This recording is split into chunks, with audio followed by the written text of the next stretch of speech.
Paris, milieu des années 1980. Le marché du fitness en France en est à ses balbutiements.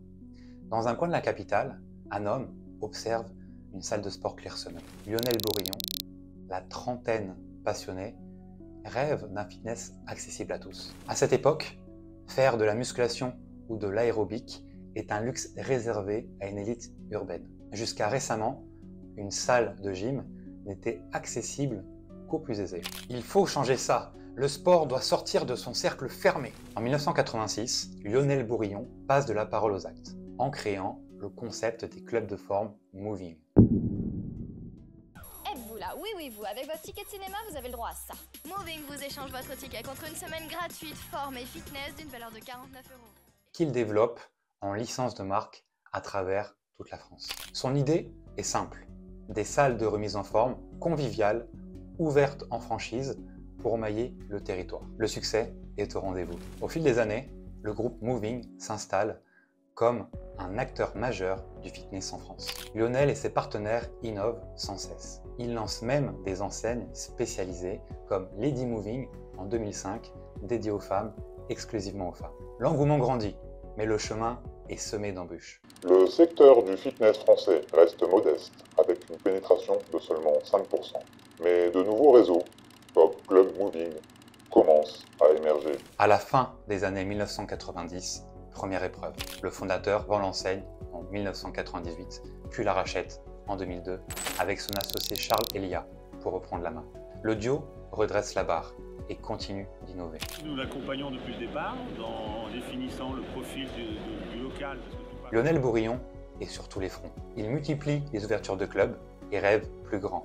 Pendant ce temps, en coulisses, le marché du fitness évolue. Les Français dépendent encore beaucoup des associations locales pour faire du sport et les salles privées restent peu nombreuses, restent marginales. Mais une révolution se profile, le fitness low cost. This is where you come and punish yourself for fun, or rather for your health. Regardez, ces salles à bas prix, aux États-Unis ou en Angleterre, ça cartonne. En France, on a Néonès qui débarque, l'Orange Bleu en région. Si on ne fait rien, on va se faire distancer. Quoi? Baisser nos tarifs? Notre image haut de gamme va en prendre un coup? Non. Et si on proposait le meilleur des deux mondes? Des clubs modernes, équipements haut de gamme, mais à prix accessible. Notre groupe a l'expérience depuis 1985 pour réussir ce pari. En 2009, le projet secret devient réalité. Fitness Park est officiellement lancé avec l'ouverture d'une première salle de sport nouvelle génération. Le décor est planté. De grandes salles aux larges baies vitrées, remplies d'appareils dernier cri, mais pour un abonnement défiant toute concurrence. Le concept est clair. Faire du sport pour moins d'1 € par jour, de 6 h à 23 h dans des clubs spacieux équipés de matériel professionnel haut de gamme. Le groupe Moving vient tout bonnement d'inventer le fitness à prix attractif en France. L'annonce fait l'effet d'une petite bombe dans le milieu. Démocratiser le fitness, voilà l'ambition affichée. Fitness Park a démocratisé le fitness en France, titre alors la presse spécialisée. Il faut dire que le contexte s'y prête. En 2009, seuls 9% des Français sont inscrits en salle de sport, contre 15% en Allemagne et 22% aux États-Unis. Il y a un immense réservoir de clients potentiellement prêts à sauter le pas dès que le prix ne sera plus un frein. Désormais, grâce à Fitness Park, le sport en salle est enfin accessible au plus grand nombre, proclame la communication du groupe à cette période. Le succès est immédiat. Dès son lancement, l'enseigne attire des milliers d'adhérents qui n'auraient jamais mis les pieds en salle autrement.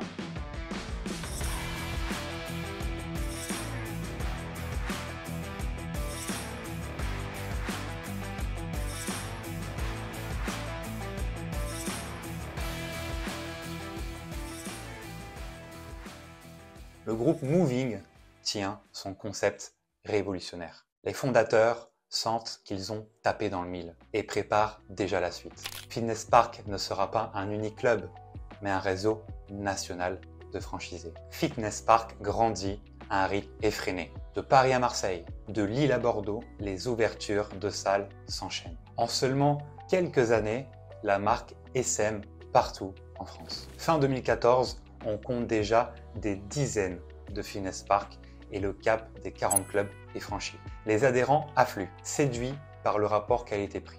Le réseau franchise ses salles sous forme de licence de marque, afin d'accélérer son maillage du territoire français. Chaque inauguration est un petit événement local. On voit des foules de curieux se presser à l'entrée.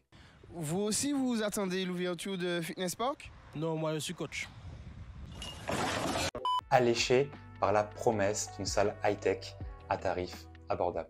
C'est trop dingue! Nous avons 1500 inscrits avant même l'ouverture officielle. Le fitness low cost attire une nouvelle clientèle. Mais, en coulisses, tout n'est pas rose. En 2010, alors que Fitness Park n'a qu'un an, le groupe est frappé par un drame.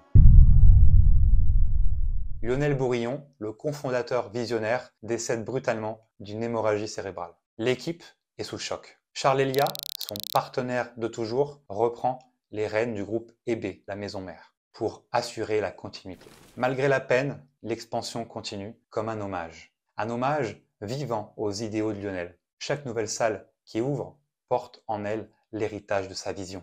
Fitness Park, chaîne de salles de sport à bas prix, lancée en 2009, compte désormais plusieurs dizaines d'implantations en France. Le modèle séduit un large public et bouscule la concurrence des salles traditionnelles. La concurrence, justement, commence à réagir. Les salles haut de gamme ajustent leurs tarifs, de nouveaux acteurs low cost apparaissent, y compris des géants européens comme Basic Fit, venus des Pays-Bas. En quelques années, le paysage français du fitness change de physionomie. Le marché devient extrêmement concurrentiel. Fitness Park, fort de son avance, figure déjà parmi les leaders avec plus de 40 clubs en 2015.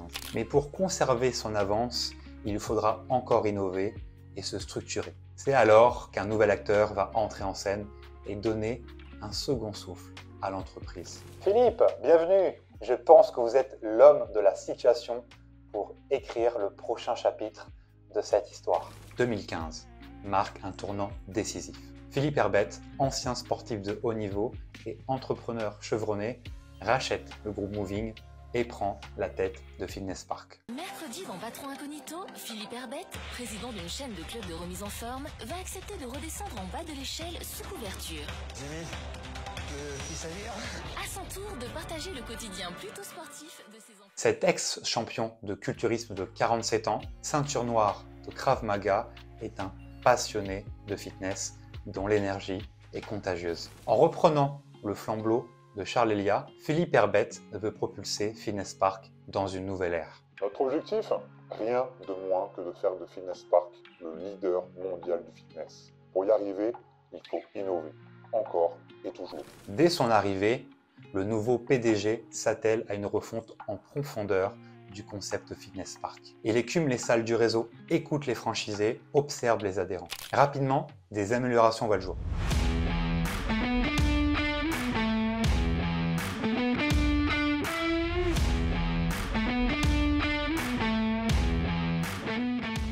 Création des espaces Burning Park, qui sont des zones d'entraînement intensif, et le Fight Park, une zone d'arts martiaux et de boxe au sein des clubs, déploiement de zones dédiées au cross-training, au cycling ou au fitboxing bien avant les concurrents. Herbette mise aussi sur une nouvelle stratégie marketing, avec une communication percutante tournée vers les millennials. L'offre évolue. Fini le simple abonnement basique. Fitness Park propose désormais une expérience fitness globale, connectée et immersive. On devrait digitaliser le parcours client, une appli mobile, plus de bornes interactives. Oui, terminer la carte de membre en plastique qu'on peut égarer. Place aux QR codes, aux applis. Nos adhérents doivent être autonomes et connectés. Le groupe prend ainsi très tôt le virage du numérique. Application mobile pour accéder à la salle et aux cours en ligne, portique d'entrée piloté par QR code, avatar virtuel pour suivre ses performances, tout est fait pour améliorer l'expérience des membres. Cette stratégie paie, la fréquentation explose et le réseau poursuit son ascension. En 2019, 10 ans après la création de l'enseigne Fitness Park, fête son 200e club ouvert. Plus de 600 000 adhérents s'entraînent dans ces salles à travers le pays, générant un chiffre d'affaires annuel d'environ 200 millions d'euros.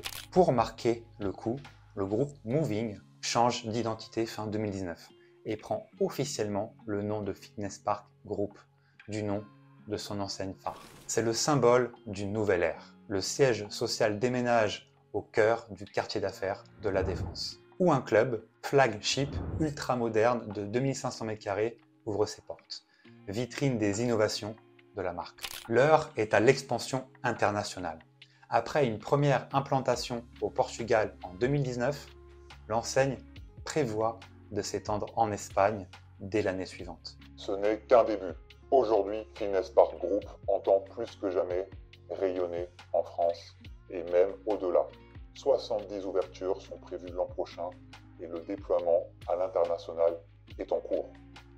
L'ambition est immense. À l'aube de 2020, Fitness Park se voit déjà en champion européen du fitness accessible. Mais un adversaire inattendu va bientôt se dresser sur sa route, mettant à l'épreuve la solidité de son modèle et de son équipe. 2020, un minuscule virus met le monde à genoux. En quelques jours, la France confine et toutes les salles de sport ferment tour à tour. Chez Fitness Park, les rêves d'expansion s'interrompent brutalement. Du jour au lendemain, 0 adhérents dans les clubs, cadenas sur les portes. Pour la première fois, l'enseigne connue pour être bondée aux heures de pointe se retrouve vide, plongée dans l'incertitude. En raison de la pandémie de Covid-19, les établissements sportifs et salles de gym doivent cesser toute activité dès ce soir minuit. Privé de son cœur d'activité, Fitness Park s'adapte. Le digital, déjà bien entamé, prend une place centrale. Cours en ligne, conseils fitness sur les réseaux sociaux, challenge virtuel pour garder la communauté engagée. Malgré tous ces efforts, le choc économique est rude. Pendant près de 2 ans, les fermetures administratives successives sapent le moral des équipes et pèsent lourd sur les finances. Nous avons perdu les 2/3 de notre chiffre d'affaires pendant ces 3 années de crise sanitaire, confiera Philippe Herbette. Le groupe doit mettre en pause ses projets d'ouverture, négocier avec les bailleurs, recourir aux aides de l'État.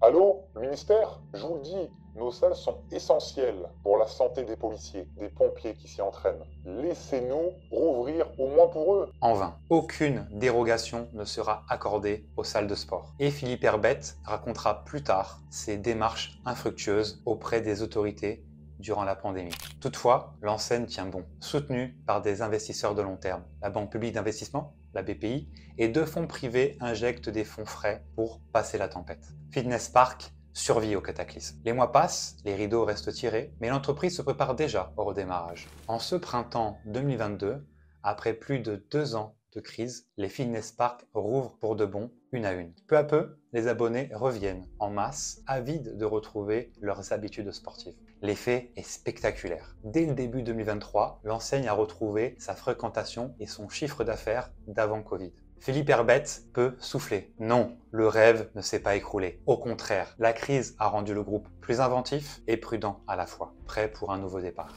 2025, l'orage est passé et Fitness Park est de nouveau en pleine expansion. Avec plus de 270 salles en Europe, dont 240 en France, et plus d'1 million d'adhérents fidélisés, engagés, l'enseigne s'impose comme l'un des poids lourds du fitness en Europe. En réalité, seul le géant Basic Fit devance le groupe en nombre de clubs, avec plus de 800 salles en France en 2024. Mais qu'importe, Fitness Park voit grand. 320 clubs sont déjà ouverts à l'international, ce qui en fait l'un des tout premiers réseaux européens de salles de sport.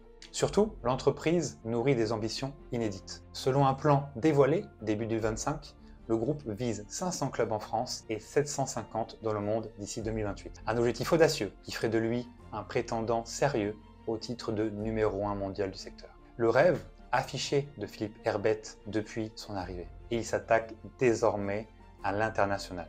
L'Espagne compte 16 clubs du réseau. Le Portugal, plusieurs également. Et le Maroc a vu son premier fitness park ouvrir en 2022. D'autres pays sont dans le viseur. Pour tenir la cadence, le groupe continue de s'appuyer sur la franchise. 120 franchisés fin 2022, dont certains sont multidétenteurs de clubs, tout en gardant environ 70 salles en propre comme moteur d'innovation. La recette du succès reste la même qu'à ses débuts. Des prix bas, de l'innovation et une passion sincère pour le fitness. Oui, j'ai une passion.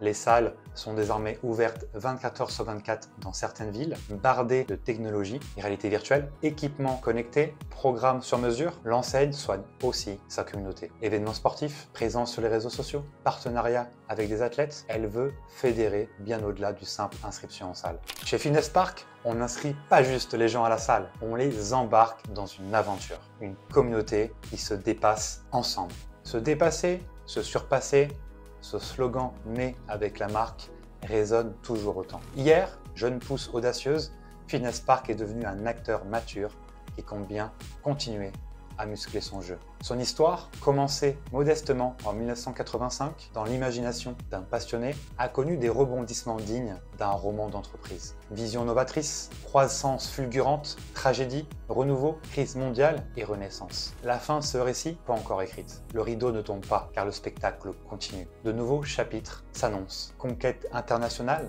défis technologiques, compétition accrue et chaque obstacle surmonté ne fait qu'ajouter à la légende du groupe. Ainsi, l'épopée de Fitness Park se poursuit plus déterminée que jamais. Le public retient son souffle car l'histoire, elle, ne fait que commencer.